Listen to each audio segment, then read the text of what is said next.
What's up?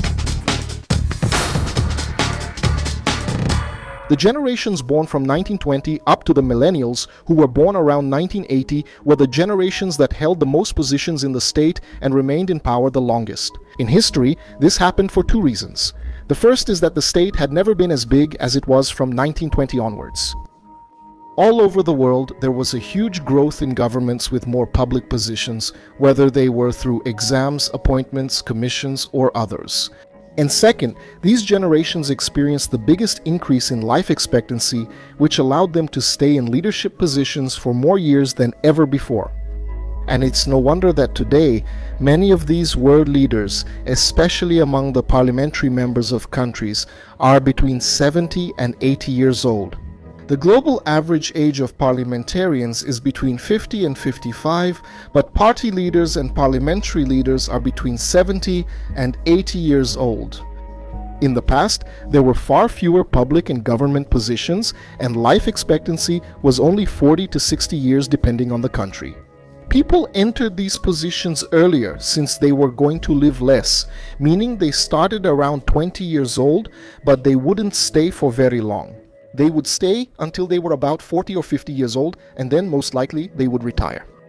But these generations after 1920 with longer lives held these positions for decades, making it very rare for anyone to enter strategic or state leadership positions before the age of 40. However, most of their leaders are expected to leave these positions between 2020 and 2040. That's exactly what happens if you follow the channel during the transition period in the world order. And these two things are not coincidences, they are deeply connected. Does this mean that only from then on, from 2040, will we see millennials occupying strategic positions in greater numbers, to the point of probably defining the directions of nations and institutions, which will likely bring about this great transition? In the order of things, this was the effect of the union of two structural processes, the expansion of the state that I mentioned, and the increase in longevity, which in fact overlapped in the 20th century and defined the generational composition of power between 1920 and 1980. The modern state underwent a double quantitative growth, with an increase in positions and functions, especially after the world wars. And the consolidation of the welfare state was also qualitative, with the professionalization and technocratization of bureaucracies. In parallel to this, the global life expectancy jumped from about 40 years to 70 years, which increased the time political and administrative elites remained in their countries. And this combination produced a state elite that was denser, more stable, and older than at any other previous period in world history. Historically, the generations born after 1920, who formed the core of the baby boomers and their immediate predecessors, enjoyed the period of greatest institutionalization of the state. With nations becoming more bureaucratic than ever, with unions becoming formalized, with public universities and multilateral organizations expanding at a level never seen before, this created a class of professional administrators whose turnover was lower than that of the aristocratic or military elites of previous centuries. That's why political leaders born between 1930 and 1950 dominated global politics until the 21st century. Biden, born in 1942, Xi Jinping, born in 1953, Lula, born in 1945, the Shus, from 1958 among many others, symbolize this persistence. This elite prolonged their presence not only because of biological longevity, but also because of institutional longevity, and that's important. The state has become a closed system with formal and informal barriers to entry. Early entry, around your early 20s, which was normal in previous centuries, became unfeasible in the vast majority of cases because the pyramid structure became too rigid and the top was occupied by a generation that grew old within it, prolonging political and bureaucratic careers. That's why we can see that the turnover between 2020 and 2040 will make room for millennials and, to a lesser extent, for Generation Z, at a very fast pace, meaning a period of very rapid changes, although not necessarily for the better. We're talking about a dam effect, where this abnormal generational accumulation in these positions took several decades to consolidate, but in return, it will go through a relatively quick renewal of just 2 or, at most, 3 decades. It's a demographic and institutional transition. The natural exit of previous generations through retirement or death coincides with a fiscal and technological crisis that will force reforms in the very structure of the state, reducing redundant positions and automating functions. Thus, millennials will not only take up positions, but will also have to redefine the nature of state power in a much less statist and more digitalized context, and with a state that, unlike previous generations, is highly indebted. And this is new, because if we look at historical events before 1920, we see that the turnover of elites was much higher, with a few exceptions. Because, for example, the generation of generals in World War II were, during World War I, the lieutenants and captains. And the same applies to the businessmen and politicians of the countries involved, with few exceptions such as Winston Churchill, who already played a role as a member of the elite in both conflicts. In the pre-1920 period, wars and crises functioned as mechanisms of renewal. Each conflict eliminated part of the previous elite and promoted young officers and administrators. The First War, for example, wiped out an entire generation of European officers, making room for those who would become the leaders of the Second World War. Historical time and biographical time were synchronized. Those who commanded in the 1940s had started in the 1910s. After that, the 20th century created the opposite phenomenon. The state and capital became biographical shock absorbers. Because on the other hand, it's somewhat curious the contrast we have after World War II.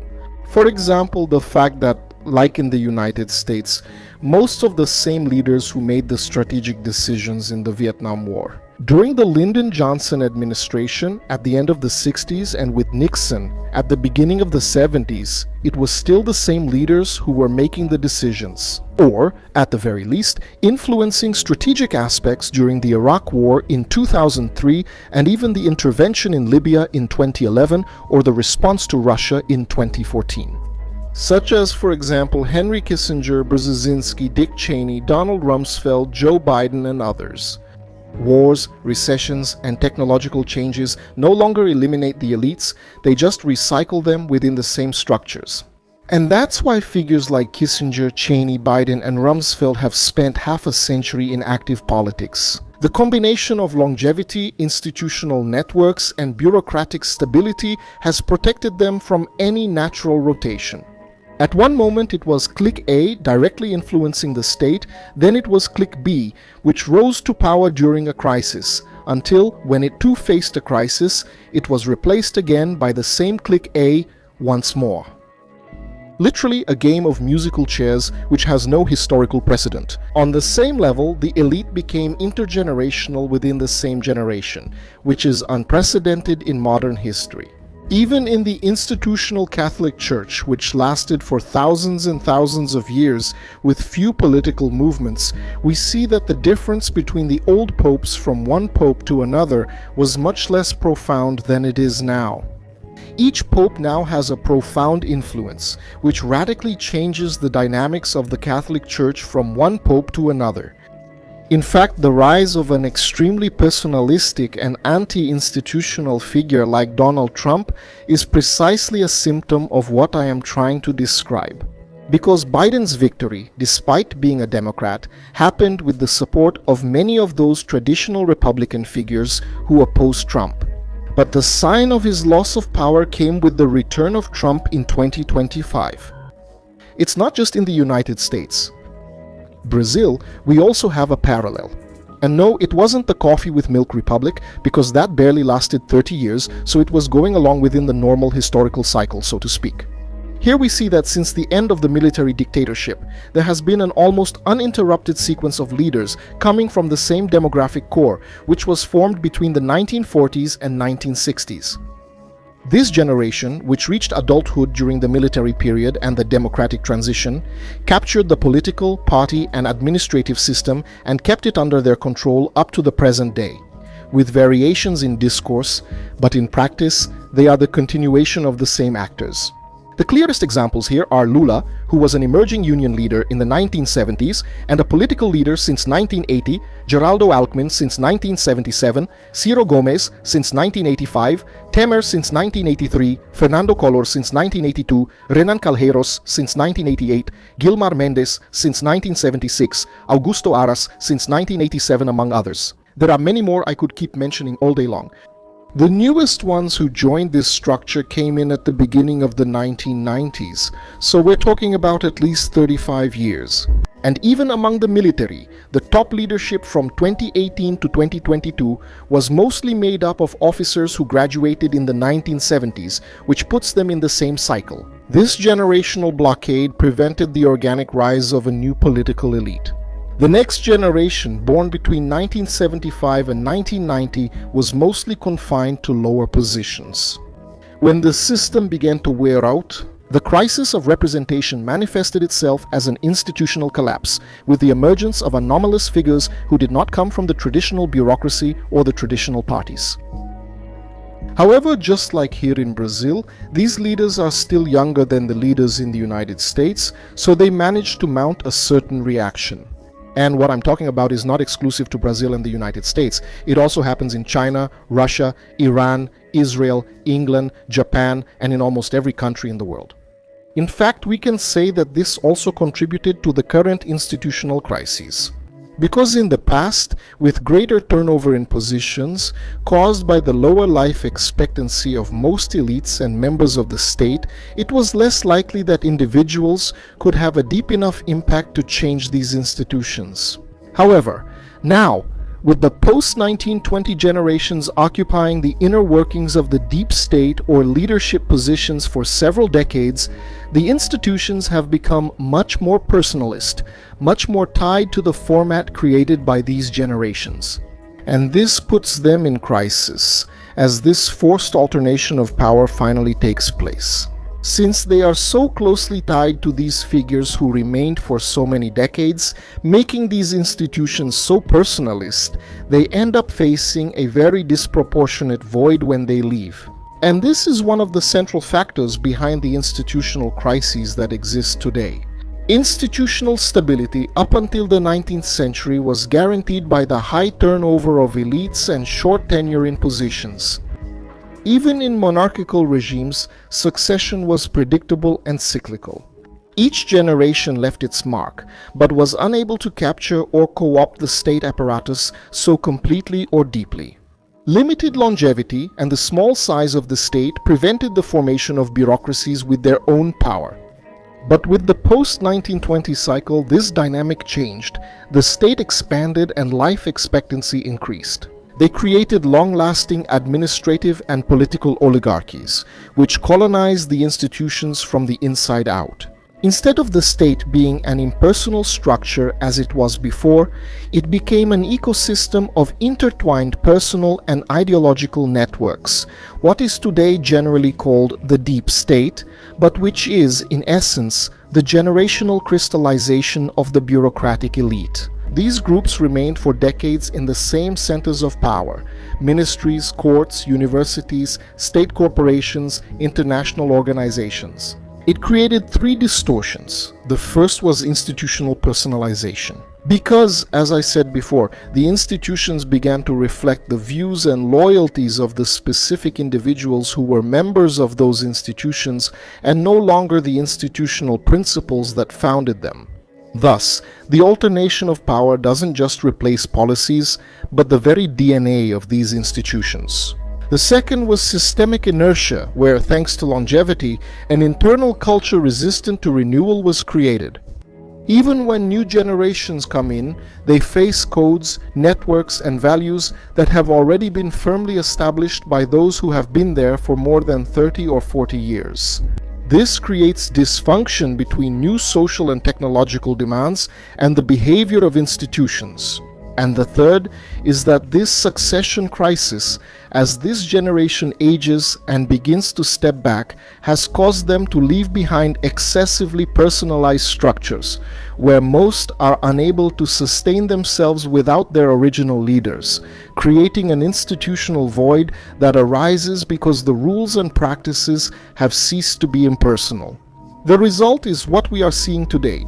Institutional crises as symptoms of generational decompression, with institutions not only in ideological conflict but also in biological transition. An entire generation that has dominated the state since the mid-20th century is leaving very quickly, and the new ones still haven't managed to rebuild this new apparatus. This vacuum will create very intense disputes between heirs and reformers, and it gives the impression of collapse when in fact it's a process of structural replacement of the elites in a sudden, radical, and abnormally fast way. These institutional crises are a reflection of the decomposition of an overgrown and old state elite, which was unable to keep itself within its own rules, which it created precisely because it was excessively personalist. And, as I stated before, it's a damn effect because what happened between 1920 and 2020 was an anomalous generational accumulation, a historical anomaly never seen before, a prolonged concentration of power and institutional capital within the same demographic court, which blocked the natural circulation of elites. This process also comes in three distinct stages. The first phase of slow accumulation, which occurred between 1920 and 1980 with the professional expansion of the state, the functionalization of the bureaucracy, and increased longevity, creating a long-lasting functional elite. Over the decades, the entry doors gradually narrowed, and with each following decade, new positions were added, but still with few people leaving, causing the reservoir to gradually fill up.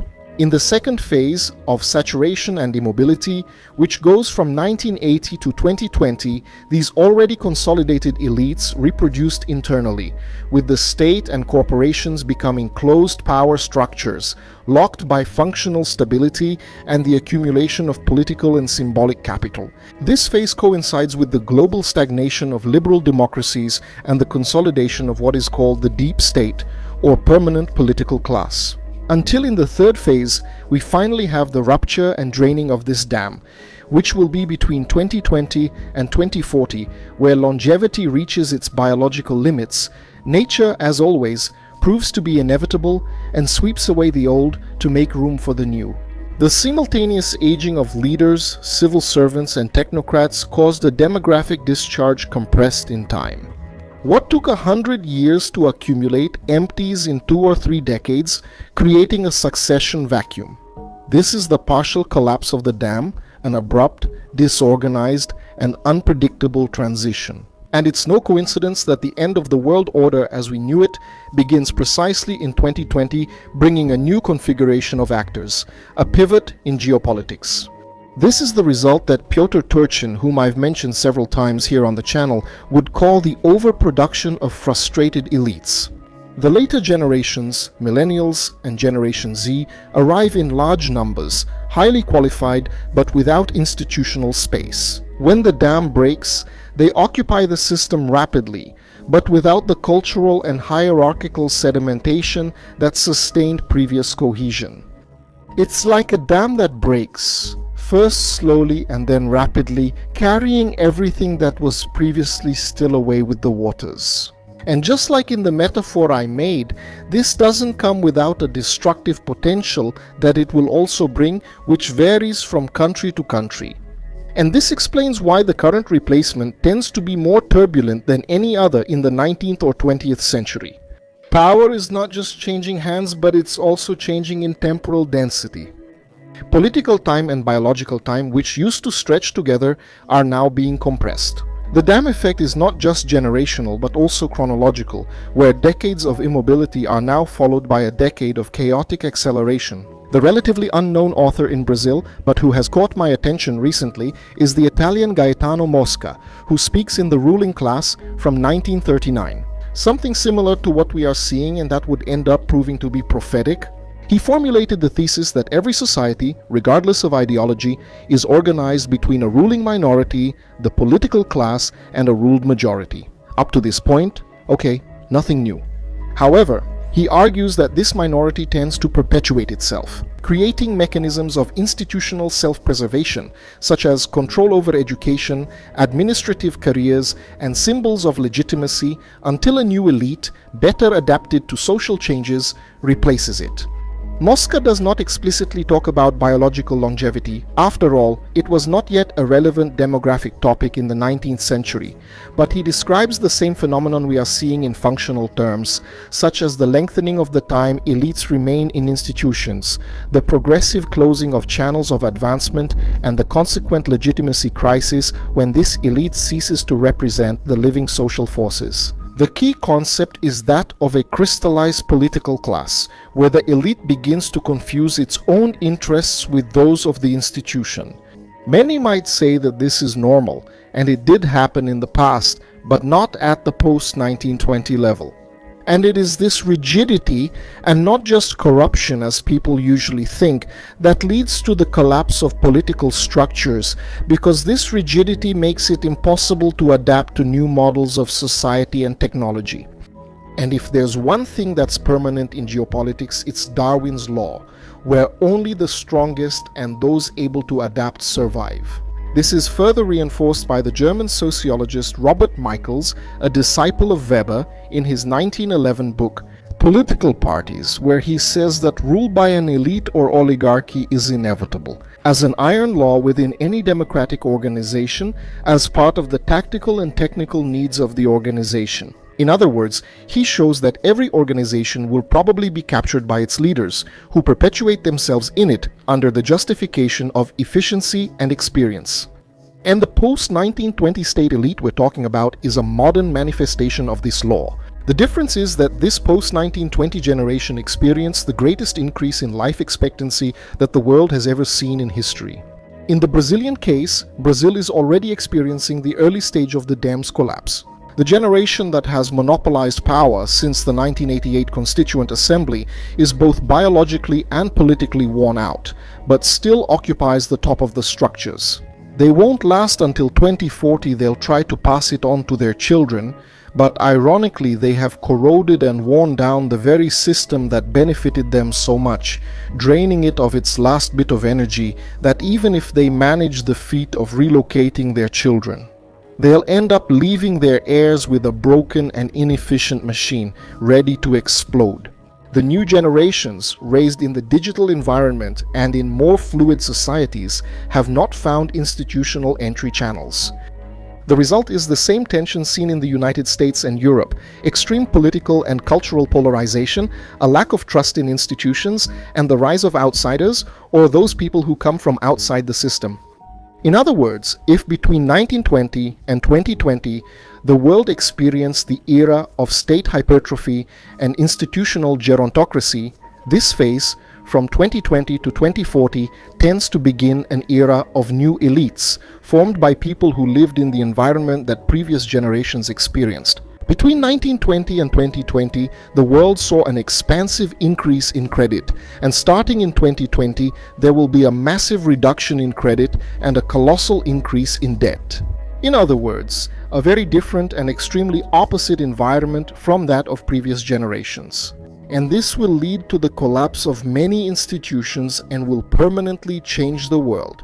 Thank you all, I hope you enjoyed it. Don't forget to share the video with everyone you know to help the World Geopolitics channel keep going. This material can only be produced thanks to you who help share the channel or who, when possible, become a member of the channel. By becoming a channel member, you get early access to videos, access to exclusive videos, and exclusive live streams. And, depending on the category, your name appears at the end as a thank you. Hugs, thank you, and see you in the next video.